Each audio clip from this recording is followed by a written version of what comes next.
This is Chattanooga Civics. I'm Nathan Bird. The Chattanooga Neighborhood Enterprise is a nonprofit founded to help families navigate the home buying process and become successful lifelong homeowners. CNE is involved in many different aspects of the Chattanooga housing market, including education, lending, and development. I sat down with Martina Guilfoil, the president of CNE, to discuss their work, especially as it pertains to housing affordability. Before we get to the interview, I want to thank everyone supporting the show on Patreon. A special thanks goes out to the Marks family for supporting me at the highest level. Patreon supporters are the first to find out about upcoming guests and have the opportunity to have their questions asked on air. Please consider supporting the show at patreon.com/chatcivics.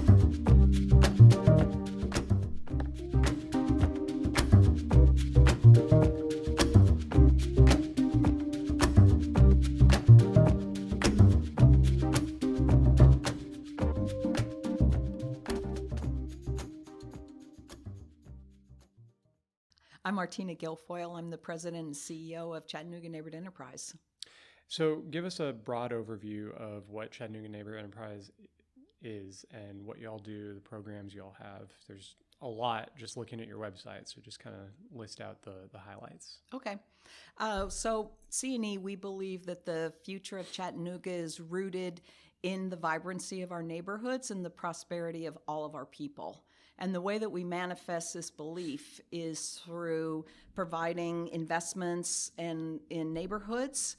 And then on the prosperity piece is providing and offering programs that help people buy a home, which is the primary way most people accumulate wealth. We do budget counseling to help people to reach their goal, whether it's reducing debt or savings or improving their credit score. And then we also have with our affordable rental products, our affordable rentals really help people live in a stable home, but also save money that way because they're paying less money in rent than they would out on the open market. And then our other piece of our work is our community engagement, which is bringing residents together to really develop their leadership skills so that they can identify what they want for their community. Mm-hmm. And that really ties in closely then with our neighborhood work again. Not only are we investing in neighborhoods, but then helping residents to identify ongoing problems or their aspirations for their neighborhood and help them achieve those. Mm-hmm. So it sounds like it kind of breaks down into education, financial assistance, community engagement. Is that kind of a rough? Yeah, and I would say neighborhood investment. Neighborhood investment. Mm-hmm. Yes. So where does CNE's funding come from for all of these projects? I'm sure there's probably different silos maybe for different types of projects. So could you get into that a little bit? Oh, yeah, you have to cobble it all together. So we've been fortunate that we've been closely aligned with the city for 35 years, so we get a large portion of our budget from the city. Okay. Through now it's called the budgeting for priority-based budgeting.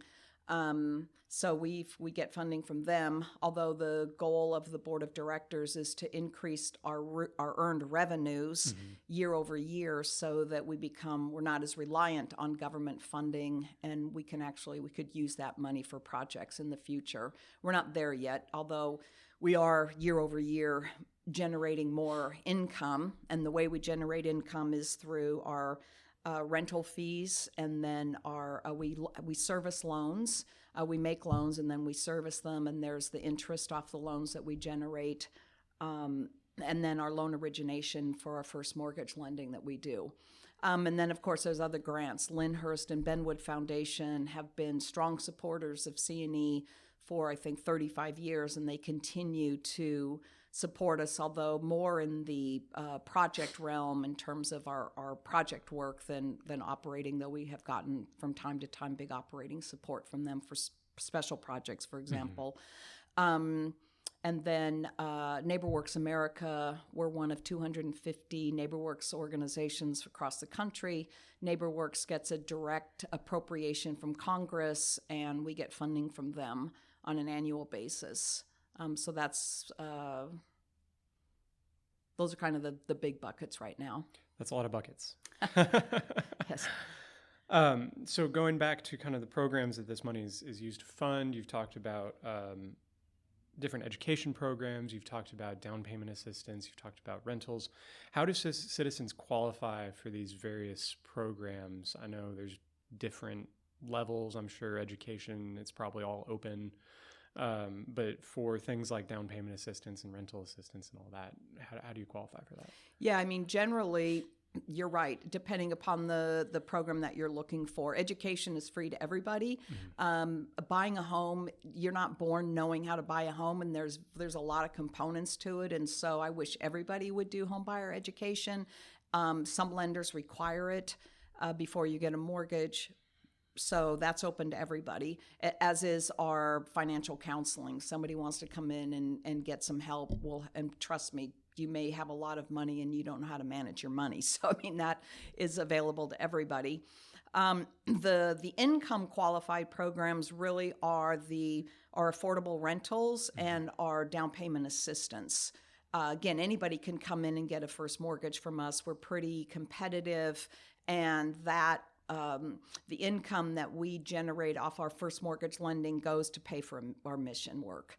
And so we wish more people would come to us. If you could go to us or Rocket Mortgage or any private mortgage company in Chattanooga, it's like, well, your money is being reinvested back in the community if you come here. I had no idea that was just open to anyone. We try to promote it, and Right. obviously we don't have a huge marketing budget, but it is something that we do, and we encourage people to come to us.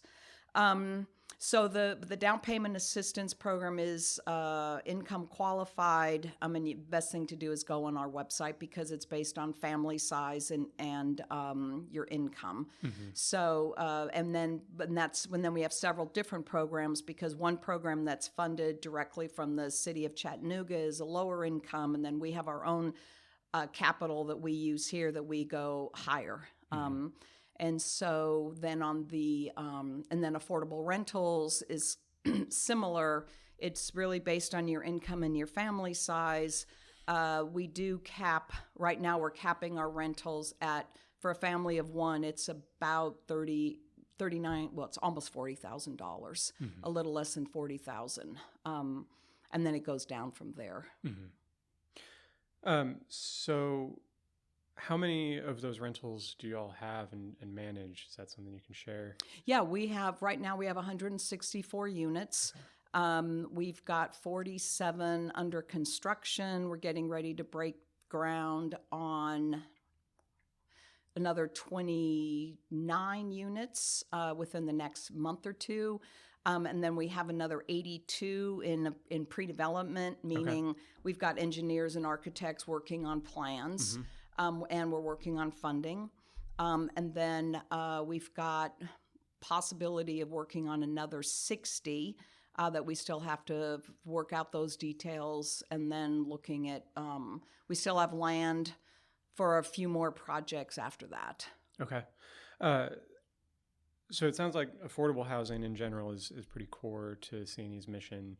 And I just want to talk about that phrase for a little bit. Affordable housing is talked about a lot, especially Chattanooga. Rental rates are rising, home values are rising very quickly compared to the national average.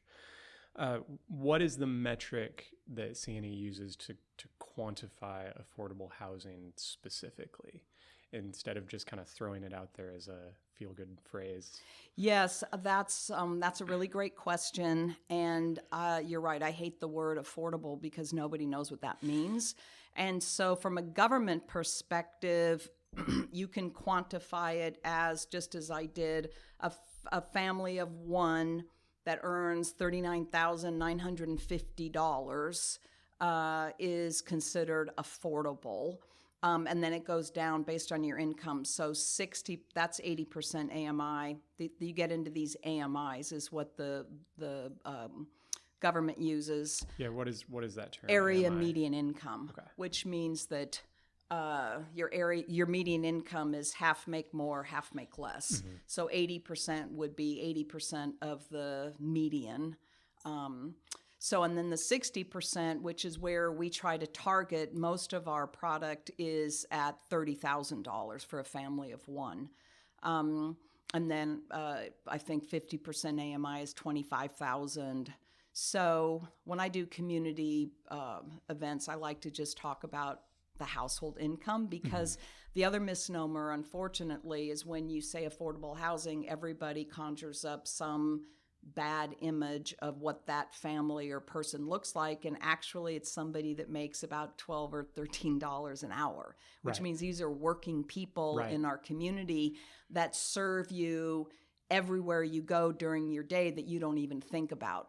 Where are they going to be able to live in the future as our housing prices increase? So that's kind of where we measure affordability in using the government terms. This might not be something that CNE gets directly involved in, but I'm curious, what are the areas around which those AMIs are measured? You said, median income, so half make more, half make less. Depending on how big that area is, that can really change a median. If you just take kind of the downtown core, it'll look different from if you take, an area that includes Lookout Mountain and East Lake. It's that half make more, half make less number is going to change wildly depending on where you draw the line. Yes, so this comes out of HUD, the Housing and Urban Development, which is a government entity. And so they use the area of Hamilton County and parts of Georgia. Oh, wow. And so it's a pretty big, That's a pretty large area. Area. That's how they determine the median income that we use for government programs. Interesting. Yeah. I will say that when we look at median income, and this is one of my concerns in terms of escalating prices. As you see, there was, recently a report that 50% of the people that moved into Chattanooga last year made over $100,000. So you see now these higher income families or households moving in. And what impact is that having in terms of skewing the median higher, where we're not seeing?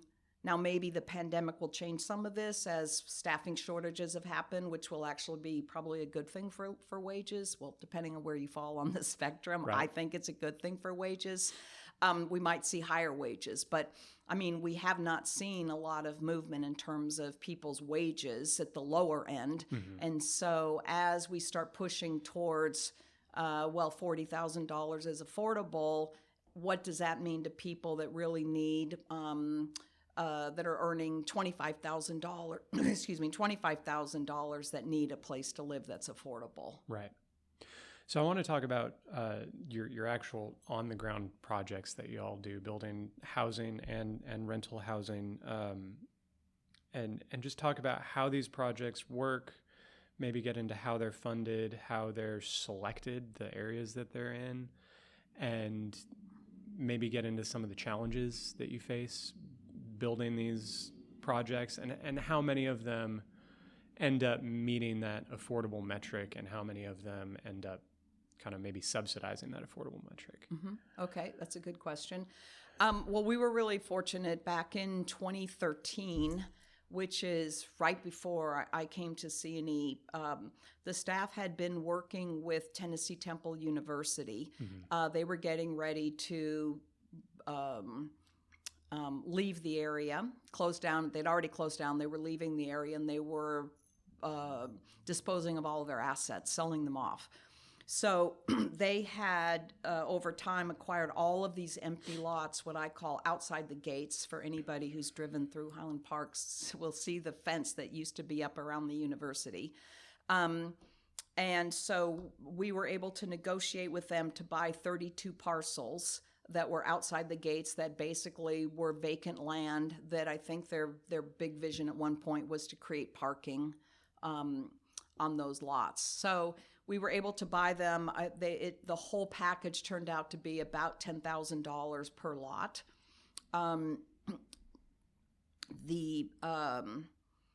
And our goal was to kind of rebuild that fabric of Highland Park and Ridgedale because there were so many vacant lots. And at that point, believe it or not, back in 2014, 2015, I mean, Highland Park had always been on the edge, the tipping point for so many years. It would have fits and starts of looking like it was going to be a desirable neighborhood, and then it would kind of go through another trend downward.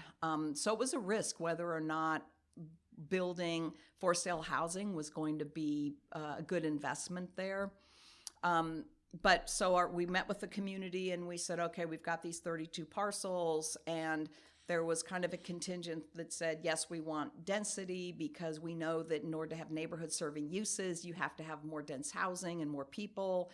And then a contingent that said, no, we want single family character. So we kind of split it in the middle and did both. So that answers your question where.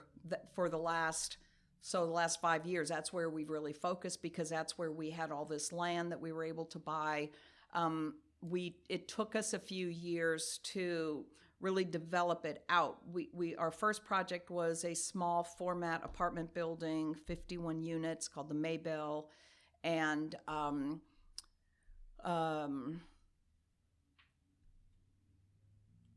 I guess well, let me backtrack before I get into that project. The challenge with that land was that the university had 2 dorms that they had gone through, and to tell you how broke they were, they took all of the metal out of the buildings to scrap it for money. Wow. But in the process, they spewed asbestos everywhere. So the buildings were filled with environmental problems. Right. And the soils, because back, I don't know, I mean, there used to be foundries here in Alton Park, and people needed fill, and they just put foundry sand everywhere. So you can't build in Chattanooga without finding foundry sand, which pretty much now, everything from the river to the ridge is contaminated in some way. Yes. Yeah. And so we were able to remediate those problems with grants from Benwood in Lyndhurst. And then we got a loan through the city for some of it. So it was very expensive. So there was no way that a private developer at that time would ever have gone into the neighborhood because we had probably $500,000 in sunk costs just in cleanup and taking the dorms down and that sort of thing. So that kind of sets the stage for, then we were able to start building. We did the Maybelle small format apartment building. And then from there, we got really interested in this format of housing called missing middle, which it's interesting because you can drive through older parts of Chattanooga and see it. And there are cities that are made up of missing middle across the country, which basically are small apartment buildings, duplexes up to maybe a 12-plex, for example, that look very much like a house. But it creates density in neighborhoods. And so we thought, this is interesting. How do we really, again, thinking about the neighborhood context and affordability, how do we surgically kind of go in and create density and affordability and more housing? And these housing types just seemed to fit the bill. I mean, it was perfect. So our first prototype was a 6-plex on Union Avenue. Subsequently, we've built, I think, six of those, maybe 7. And there are 4 1-bedrooms and 2 2-bedrooms. And then from there, we moved across the street and we did a 6-plex court, which is 30 units composed of 5 different buildings. And then we moved to Bailey Avenue. We put 4 6-plexes there. Now we're under construction for 4 quadplexes behind the Maybelle. We're doing a new development, a small standalone 18-unit walk-up with 4 quads mirroring the houses across the street, kind of in scale. Right. There's a huge house on the corner, so I think it fits into the neighborhood. And then we're under construction for some duplexes. Okay. And then, those are the prototypes we have under construction. So that's kind of, so the challenge is, I guess I spent time talking about our lots that we bought because for the longest time, for about 3 years, we were able to really get by with, we bought the lots at 10,000. We built single family houses. Then we started building, we worked with a private developer, and he built bigger houses. And then we said, no, we want you to make them smaller. So then he built some smaller 1,200 square foot houses. And then we built some 800 square foot houses. And then we did some 900 square foot houses, with the thought being that those small houses would always be an affordable entry point into the neighborhood. And those were built on the same block as our some of the sixplexes in the 5-pack. I call it the 5-pack that we built. But as a couple of years went on, the $10,000 we had in land then became $40,000, and I forgot the last appraisal we got. I don't know if it was 60 or not, but we were able to leverage that as equity into the project. Okay. And so that really helps, because the biggest challenge with building is you have to bring your own money to the table, because the bank will only lend, I don't want to get technical, but it'll only lend on a percentage of your debt. And they want more money than what your debt coverage. So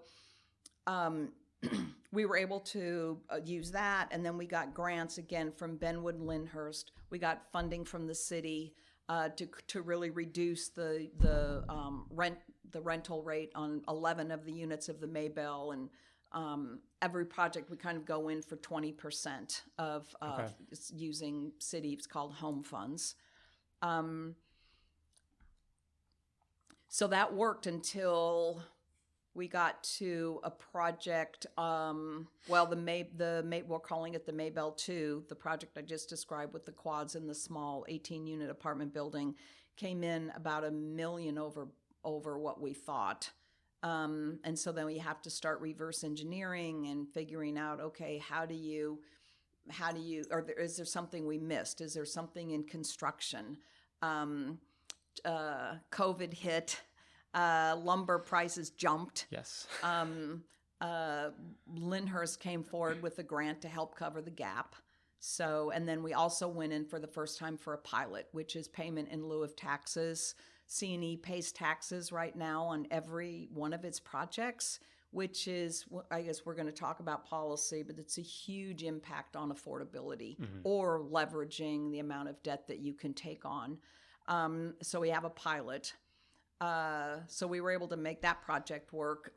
And then we have 24 units we're getting ready to break ground on on MLK, which is, I'm really excited about that project because it's right in the middle of downtown.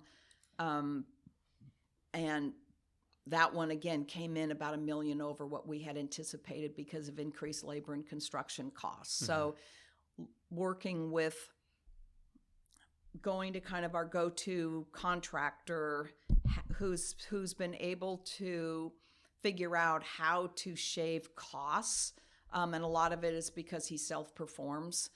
So working with him, we were able to reduce, I would say, $400,000 or $500,000, and then still had a gap. So again, Lyndhurst came to the table and helped us out on that project. And that we're going to I just submitted an application to the city to fund affordability, lower the rents in that project. So we'll see how that turns out. But that's kind of the era that we're in right now is construction costs are such that in order to really bring affordability, we're going to have to leverage a lot of different tools that we haven't layered before. Right. We were able to do it with, some foundation funding. And honestly, I mean, and I give kudos to Benwood and Lyndhurst because they're just incredible partners, but I mean, they have limits on what they can support. And I think we're at the point now where construction costs for a unit has gotten so high, they're saying, we can't be the only funder in a project. We have to start really figuring this out. How do you layer? So I've got several follow-up questions. That was all very informative. I guess I want to start with kind of your land selection strategies.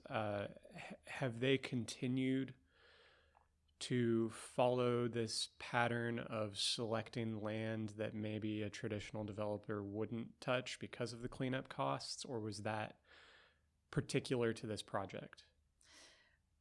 I think historically that's how CNE leads the market. Mm-hmm. They go into a market where developers in the private market won't touch it, and they'll build the first couple of houses, and then the developers will look around and say, oh, this is a safe investment, and then they kind of come in and build, and then we go on to the next neighborhood. Right. So that's been CNE's model. I think right now we're looking at, when we look for land, it's kind of opportunity driven right now, but also looking at where, especially in more disinvested neighborhoods, which we're looking at, you can't just do a one-off. You have to go in with a strategy for lifting up the entire neighborhood, because one house or one apartment building is not going to create the investment that you want in a neighborhood. Right. So you have to really strategize. What is the neighborhood plan? How are you going to bring a lot of investment so that then the private market and frankly, people who own their own homes as well, it's not just, it's their investors, will feel like, oh, I want to improve my house because it's worth it. I can get my money back out of it. Right. And so that's kind of how we're looking at now. Any place we're looking at going, what's the overall strategy and what is the price tag for that? Right. Do you ever specifically target lots that come with those additional challenges, whether it be environmental or maybe zoning related challenges? Every project we have.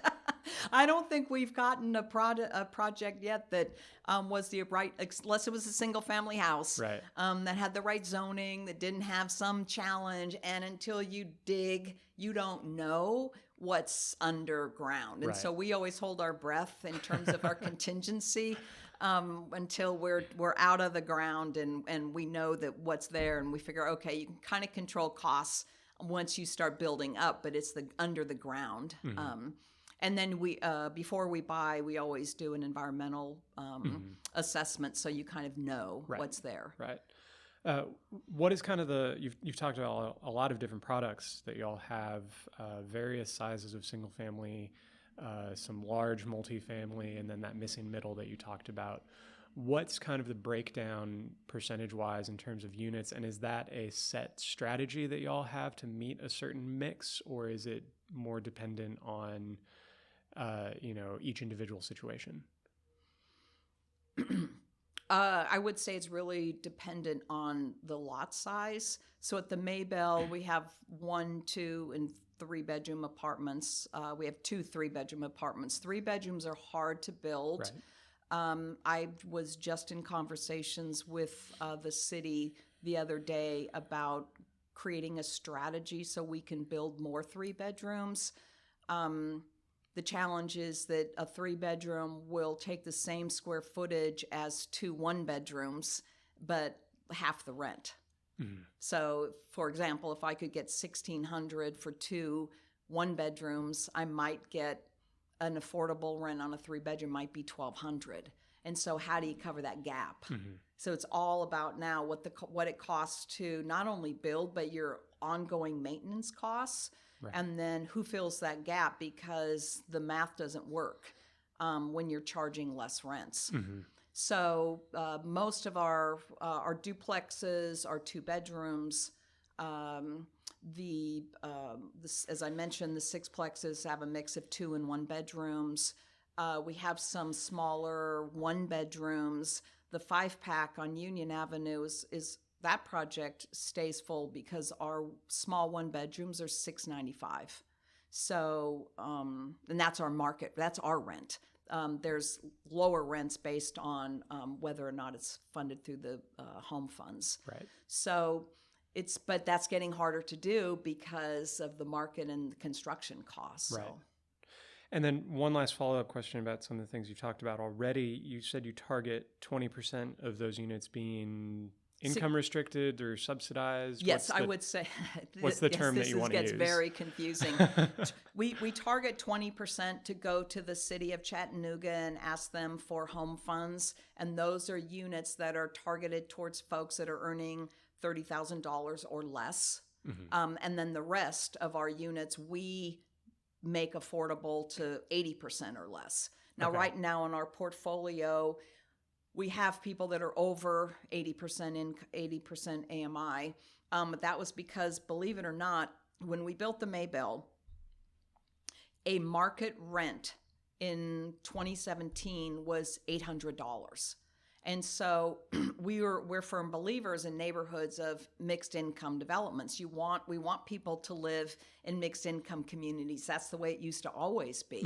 And we're getting more and more stratified or separated through time, just based on incomes, it seems like. Right. So anyway, we would anybody could move in $800 a month. And so some people are still there, and some other projects were like that as well. But now as rents have increased and incomes have increased, now we're saying, I don't want, personally, in the board, we don't want somebody, if we're going to keep rents low, because that's our mission, not because there's any government funding attached to a particular unit. If we're going to rent an apartment at $800 or $850, which is $400 below market, then I want to make sure that somebody who qualifies is living there. Right. So there's no point. Great if somebody who makes $60,000 a year wants to live in one of those, but I'm not going to charge you. I'm going to charge you then market rate, right? Not my reduced rate. So we're really trying to always walk that balance.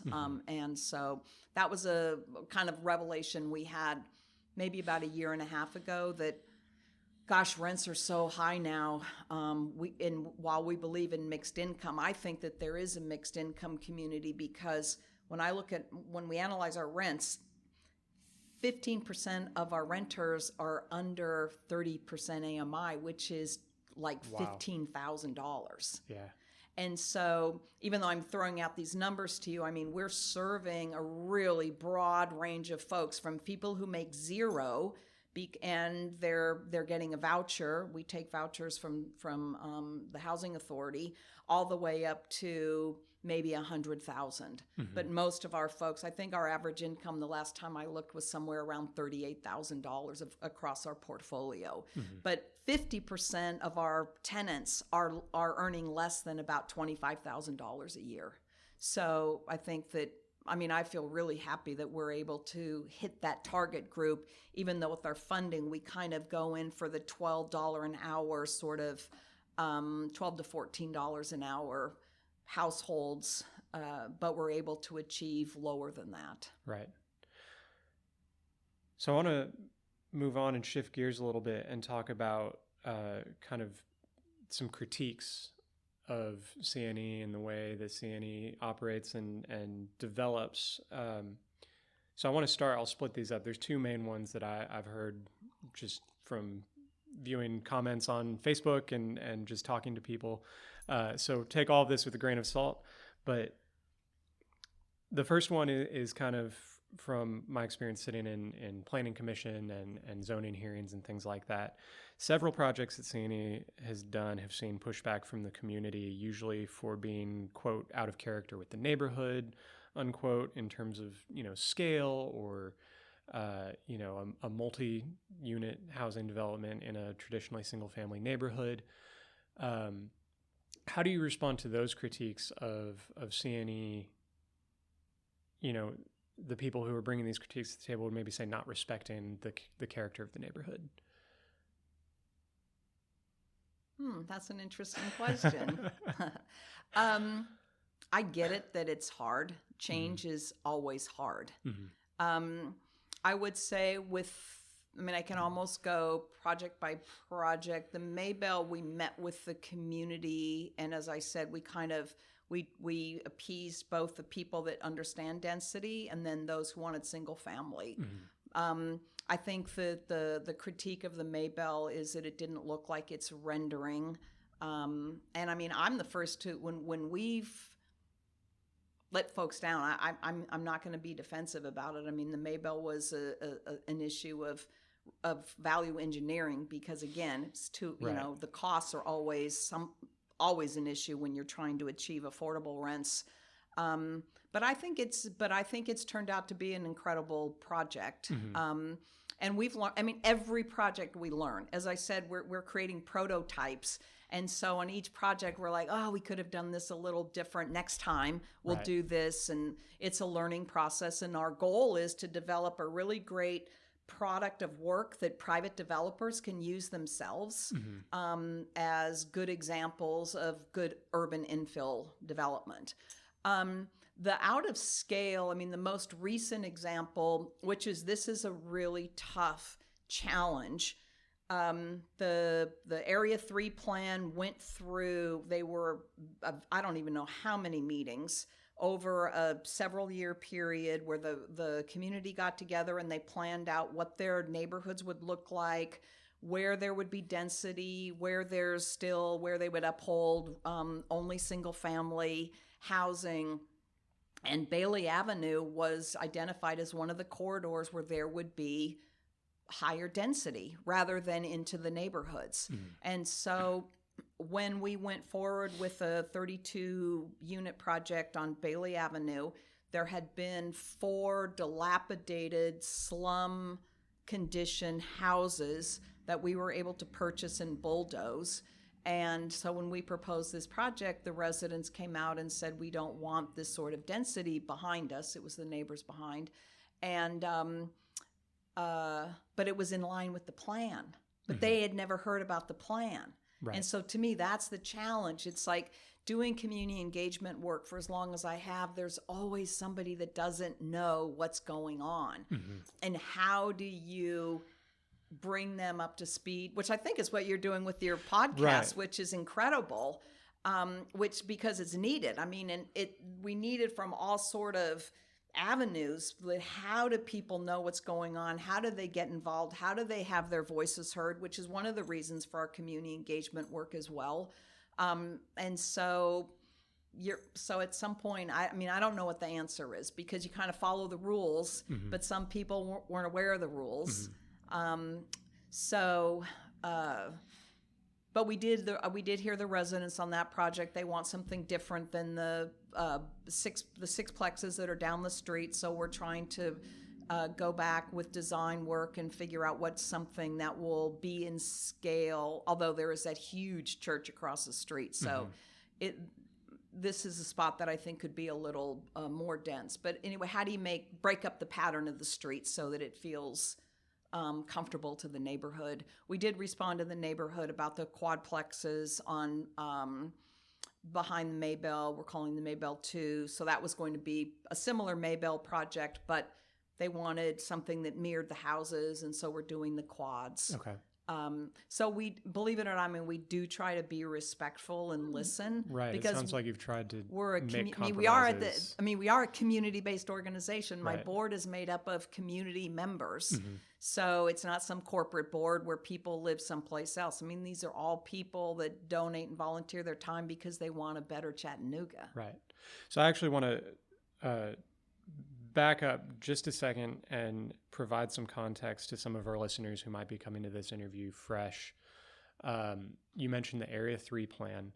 That is a plan that was put in place by the Regional Planning Agency. I believe that's the River to Ridge plan that kind of provides a framework for future zoning decisions.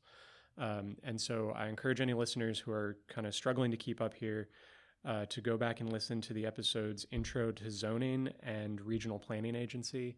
I kind of covered a lot of this stuff and talked about how, the area plan is not necessarily a legal document that says this is what you can do on your land right now, but it is supposed to support somebody who comes and says, okay, this is an R1 zoning. It means you can only build a single family house, but the area plan says this should be maybe R2, R3. And so that provides some extra ammunition for somebody going through rezoning to say, hey, we want to build more density along this corridor. So I want to make sure nobody gets left behind. We're starting to get into the weeds, and I'm really excited for this portion of the conversation. But for anybody listening who is getting a little lost, probably go back to those episodes, Intro to Zoning and the Regional Planning Agency. So I want to move on to, actually, I want to ask one follow-up question. Mm-hmm. Go ahead. No, actually, as a follow-up, as I'm hearing you talk, the other challenge, I think, is that I think we have to be very careful when you ask, like, kind of what my response is to some of the criticism. I think we have to be very careful about using density as the flag under opposing affordable housing. Right. And so even though I know folks will say, I don't mind affordable housing, I'm pro-affordable housing, but yet this is too dense. Mm-hmm. Well, it's a double-edged sword, because you can't get, especially with land and construction prices as they are now. In fact, you're going to be seeing, my guess is, in the private building market, you're going to be seeing more and more townhomes. This is what's happened. I lived in LA for many years and worked there. I mean, there's very few product now that is standalone single family. It's all townhomes or condominiums, or because land costs are such, that's just how you make the numbers work. So we're in a shift, and I think it's going to take people some time to understand that if you want neighborhood serving uses, if you want affordability, that comes at a cost. And so one way to help reduce the cost is through density. Right. I mean, that land costs the same no matter how many units you put on it. Correct. So you've got to diffuse that somehow. And I'm glad you mentioned that. These are the kind of critiques that I hear at Planning Commission, so I do want to give them space. But I'm glad you got into kind of the weeds of how that breaks down and why density and affordability are linked in that way. I do want to ask a follow-up question. I'm just wondering, since some of these projects have been built and since they have been, lived in for years, in some cases now, in the course of your community engagement, following up with these neighborhoods, how have they been integrated? I mean, has it been successful integrating these larger units into a traditionally single-family neighborhood on the ground? I mean, neighbors getting along with one another and people, just living in tandem in these two different types of uses. How is that? Well, I certainly haven't heard of any fistfights between single-family owners and my tenants. So, I mean, it's kind of a difficult question. So I guess I want to answer this because I've heard this critique, and I would respond with, there are people that are inclined to be involved in their community, and there are people who are inclined not to be. Mm-hmm. And I don't think it matters whether you live in a single-family house or whether you're a renter. And so I know that there are tenants, for example, at the Maybelle that are involved, that internally within the building, there's a sense of community with folks that have lived there now for 4 or 5 years. But whether that translates to people participating in a neighborhood association, although I will say that what's the incentive to participate in a neighborhood association if you hear comments about that you feel like you're excluded? Right. And I've certainly heard those comments. And so it's kind of like, well, if you're complaining because people are, or you're criticizing because people aren't involved in your activity, but yet they attend the activity and they're made to feel bullied or not included by some comment that's made, why would they? Right. So anyway, I think we do encourage people to sign up for the whatever neighborhood they're living in, their whatever communication tool that they use to attend meetings or whatever. So, and that's great. I think that sums that up fairly well in terms of it's not necessarily a matter of renters versus owners and things like that, but everybody can be involved. It's not just homeowners who have that agency to be part of a neighborhood association or a community group. I want to talk about another critique of CNE. There are concerns that CNE is intentionally or not kind of an agent of gentrification in a way by being the first builder in a neighborhood that is historically underserved, coming in, building a large amount of new construction and very quickly raising property values in a neighborhood. how do you respond to that critique? This idea of maybe price setting a neighborhood, and how would you respond to that? There is a school of thought that would say that's absolutely great. That what you want is property taxes to be increased because that creates a stronger city.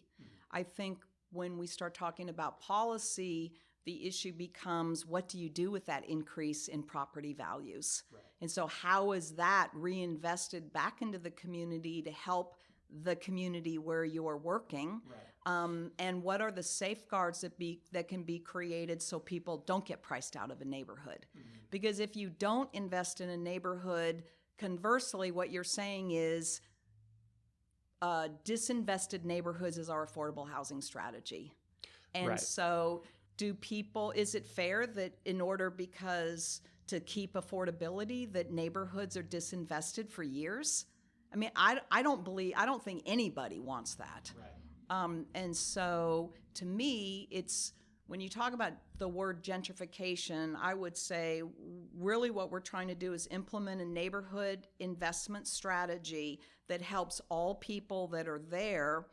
One of the safeguards, and I think we've done this pretty successfully in Highland Park, is you build more affordable housing into the mix. And so as I mentioned, in Highland Park, the market rate back in 2017 was $800.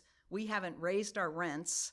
Our rents are still $800, but the market rate now, the county average for a one-bedroom apartment in the county is $1,175. Mm-hmm. Downtown, it's over $1,200. So we may have been at market when we opened, but our goal is looking the long term. What does our portfolio look like as we age and our costs are where they are? And based on operating costs, we will have to raise rents.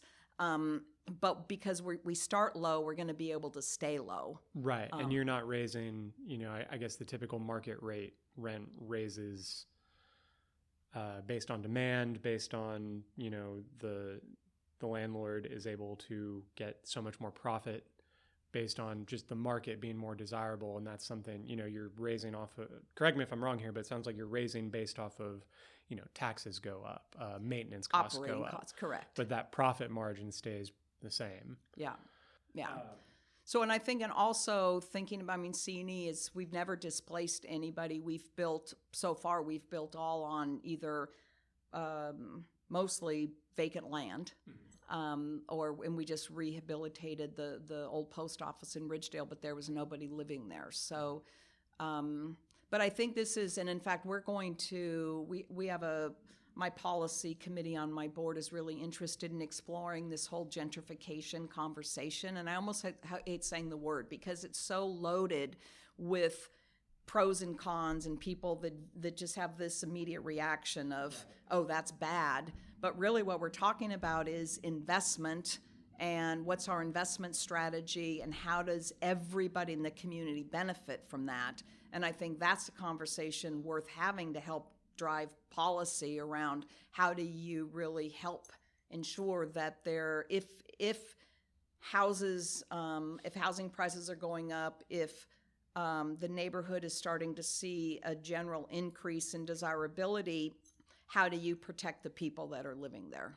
Right, and you're spot on with gentrification being a loaded term. I think it's very similar to affordable housing in that it's a term that everybody knows and everybody uses, but if you ask any two different people what it means, you're going to get two different answers. It's not a well-defined phenomenon. I feel like this is a good point to kind of jump into the policy conversation, and we'll start with, how CNE is involved in policy advocacy, and I guess we can start with, maybe what are those safeguards against displacement that can be put in place, and how can cities use policy to prevent displacement? That's a really good question, and I look forward to a robust conversations with the new administration around these issues. So from my perspective, the low-hanging fruit is building more affordable housing. And so you could take the taxes, the incremental tax difference between what you were earning before and the new tax basis, and reinvest some of that money back into just affordable housing. There are places across the country, California being one, they had actual called TIF redevelopment agencies would tax increment financing, and they would take the profits from increased taxes, and 25% would go back into affordable housing. That's one way you could do it. You could do it voluntarily. It doesn't have to be an actual government defined TIF or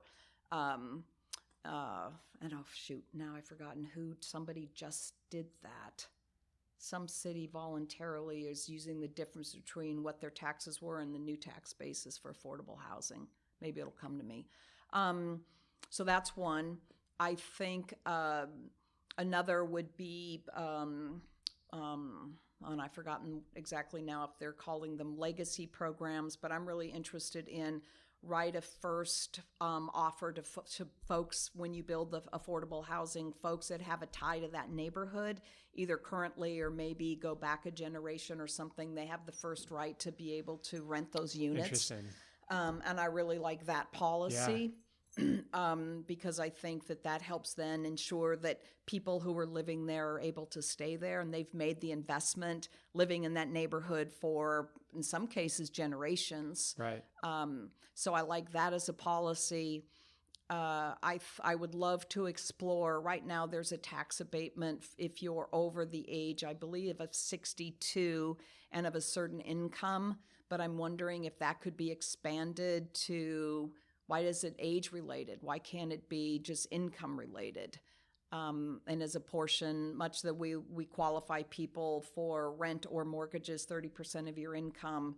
And so a certain percentage of your taxes could be frozen if it goes up over your 30% income. So you're talking about property taxes being frozen? Yes, I'm sorry, property taxes. So that as values around you increase and your property assessment increases, your taxes aren't increasing fast enough to drive you out. Correct. Okay. Yeah.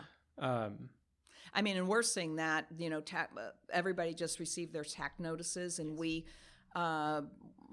service loans here, as I mentioned, and neighborhoods across the Chattanooga have gotten these increases regardless of whether CNE was there or not. And I mean, folks can't afford, if you're living on $650, $700 a month, I mean, any tax increase is just, it wreaks havoc on your budget. So we just, right now we just say to people, we'll make sure you've applied for the tax abatement or the freeze. So.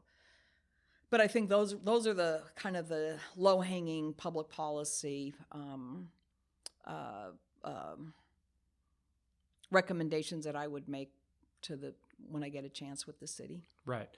Earlier in the conversation, you mentioned pilots being used to kind of offset costs of projects that CNE has done. I think you said there's only one Just so one. far. Mm-hmm. But you mentioned maybe looking into that in the future. Could you dive into that a little bit more? Yeah, so as I mentioned, CNE pays property taxes at a very high rate. If people don't know, multifamily is taxed at a higher rate than single family. So again, you're penalizing renters.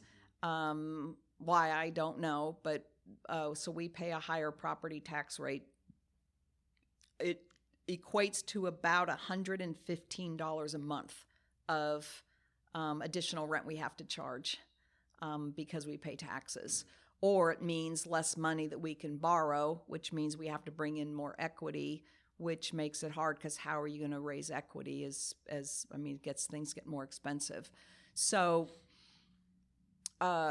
we've made a recommendation to both the city and the county that CNE be considered to get a pilot by checklist, or I don't want to say by right because I don't know if maybe we can get it by right. But basically, if your mission, like CNE, is to create and preserve and maintain affordable housing, and if it is for a certain period of time, and if a percentage of our rents are below or at or below 60% AMI, then we should be able to just know that we're going to get a pilot and move forward. The process now is you make an application, they review your application, you have to meet with all of your city council people, you have to meet with all of the the county commissioners. It's very arduous and fraught with politics. And so it makes it really hard when you're trying to do a project, and it's very time consuming, and you have to get attorneys involved. And so all of that just adds to the cost of an affordable project. Right. And so there's some openness to looking at how that can be done. So I'm looking forward to that. Just to back up for some of our listeners, can you explain what a pilot is? Yes, I'm sorry. A pilot is payment in lieu of taxes. So what it does is you don't have to pay the increase in value of your project, the increase in taxes, except for the school taxes. And so it's usually for a determined period of time. Mm-hmm. I think our current pilot is 10 years. Mm-hmm. Each project is different. You kind of negotiate it differently with the city and the county. But I mean, it's a huge difference. I mean, the school taxes, I've forgotten what percentage it is, but it's some percentage of the overall tax bill that you pay. So that you would still pay your school taxes, but the other taxes you don't have to pay for a specified period of time. So is it safe to say that it's basically a property tax freeze over 10 Yes. years, Yes. excluding schools? Yes.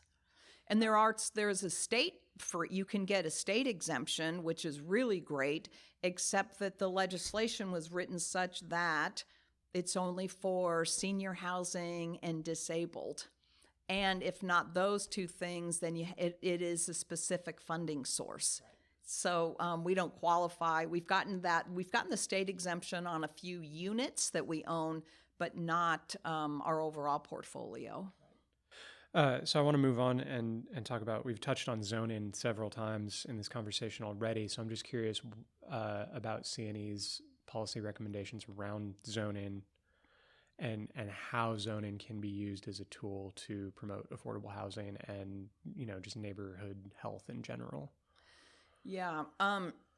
So as I mentioned, every project that we've done, we've had to go in with the zoning request to change it. There isn't a really good zone for the kind of product that we do. We've been using UTZ, and it's not perfect, but that's what we've been using. I don't want to confuse our listeners. It's not important. It's just a zone. It's just a particular right. zone that, but it's a and it's always, again, it adds time when not even with CNE, especially if you think about how do you get to scale. It would be great to get private developers in this area as well. So I'm going to think for a private developer for a second. To them, time is always money because usually they're using someone else's money that they've borrowed. And so the longer it takes to go through a zoning process, that's just money that's adding to the overall bill that then gets added to the tenant's rent. Mm-hmm. And so when you have to go in for zoning changes, it can take several months. You never know if you'll get it approved or not. Mm-hmm. But I do know that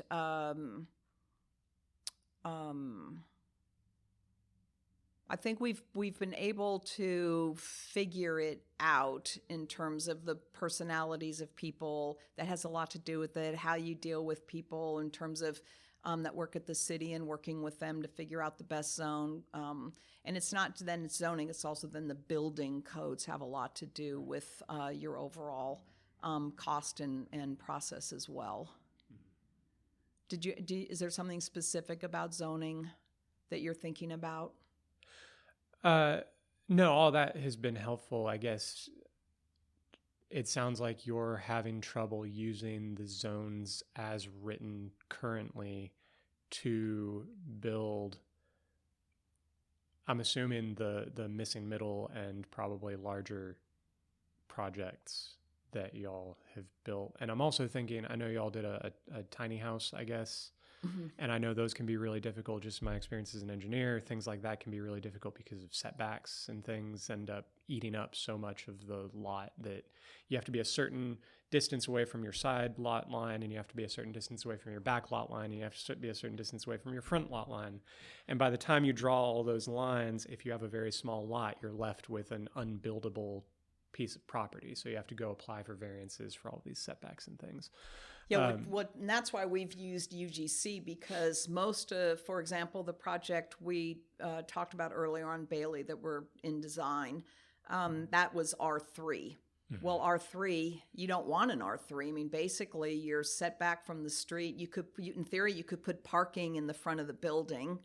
Right, that's more of the like suburban style apartments set well back from the street, the parking lot out in front. You've got maybe, several different buildings kind of scattered around the site with driveways through them. It's not urban in any way. Right. And so that's why we go through the process of UGC is we can move the project closer to the street. We're really, really trying to create a good pedestrian experience so that our buildings are pushed towards the front of the street, front porches as much as possible. Another cost that just, again, in my own experience comes up is stormwater and parking are both pretty significant costs on a development like this. And I'm just curious if CNE has any policy recommendations around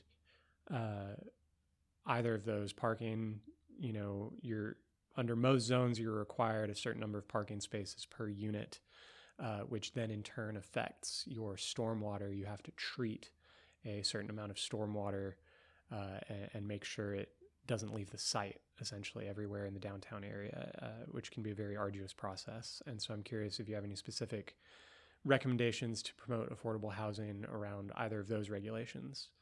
Well, interestingly, yes, we do. I will say on the parking, that's a challenge because you might have the city relax their requirements, but then you have the banks. And the banks have their own requirement in terms of, because they look at how they underwrite your loan is they look at vacancy rates. Right. And not having enough parking can be a major source of vacancy.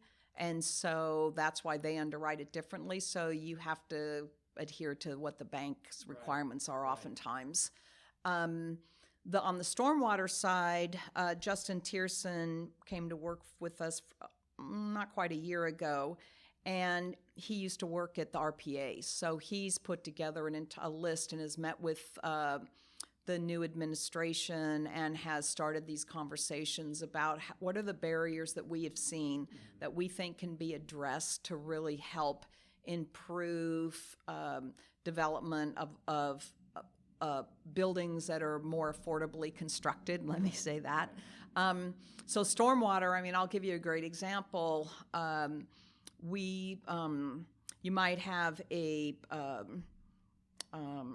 build something that we might like a sixplex, and the number of bedrooms overall might be almost as many as what was previously there. But because it's a multifamily, then they make you go through stormwater and all these other things that if you were just rebuilding a single family house, you wouldn't have to do. You're already connected to the sewer system.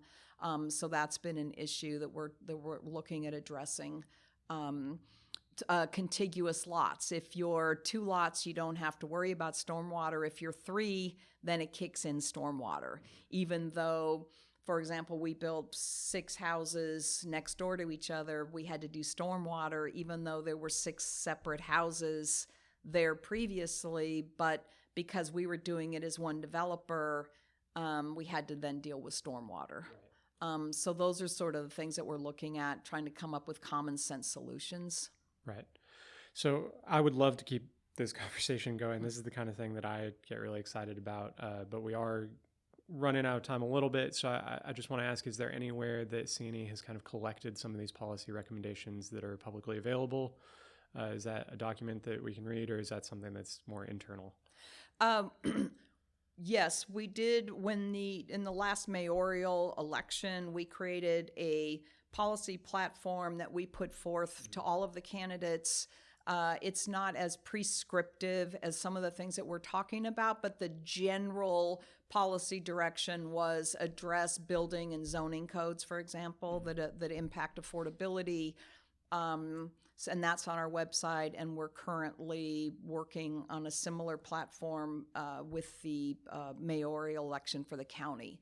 So if you go on our website, you can see those platforms. But again, trying to keep them specific enough to say, here's some general things that you need to think about, you should be thinking about now, but not so prescriptive that they would say, I like this, I don't like that. Because I think that's part of an ongoing conversation to have. So I've got two more questions. Do you have any reading or listening recommendations for people interested in learning more about affordable housing policy? Yes, I actually discovered a really great podcast you might like. It's called UCLA Housing. And I just came this morning, as a matter of fact, and I got a notice around this question of parking.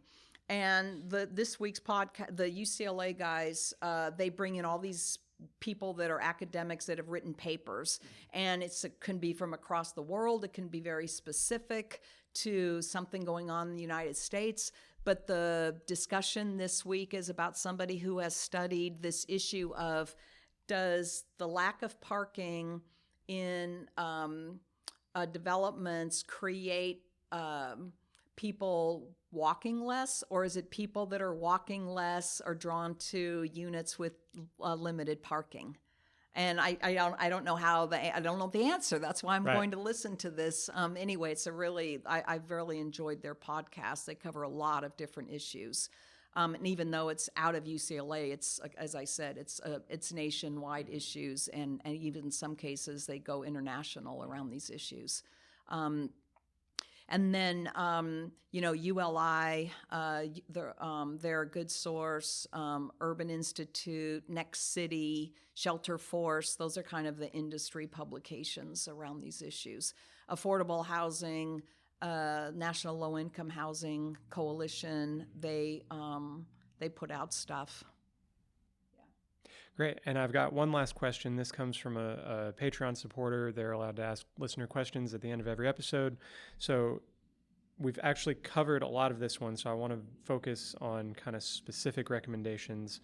How can regular Chattanoogans best advocate for higher density, lower cost housing development? And we've kind of talked about a few tools that the city has at its disposal. So I guess this question is more geared toward, how can the man on the street help advocate? Are there any specific groups here in town or avenues for advocacy that just normal citizens can get involved in? Mm-hmm. Yeah, that's a really good question. I think that the mayor just completed his budget listening tour. I think that they were looking for they wanted citizen input around how budgetary dollars should be spent. Mm-hmm. And so I think, and they do that every year, and there's a couple of times during the year with different funding sources where they'll put out, we're going to be having meetings that people could go to and let their voices be heard. I think talking to your city council person, representative, and telling them that you're in favor of increased density or funding for affordable housing. I think that it's really important that you establish relationships and they hear from people, because oftentimes they only hear from people that are opposed to something, not proactively in favor of something. Mm-hmm. So I think those are two ways. Locally, there is, Caleb. They've been very involved in the community land trust issue, and the pilot. They're also more on jobs pilots, but and then their membership selects the issues that they want to work on. And so I would say that's a good advocacy place to get involved with. Awesome. Well, thank you for those recommendations, and thank you so much for your time. Yeah, thank you.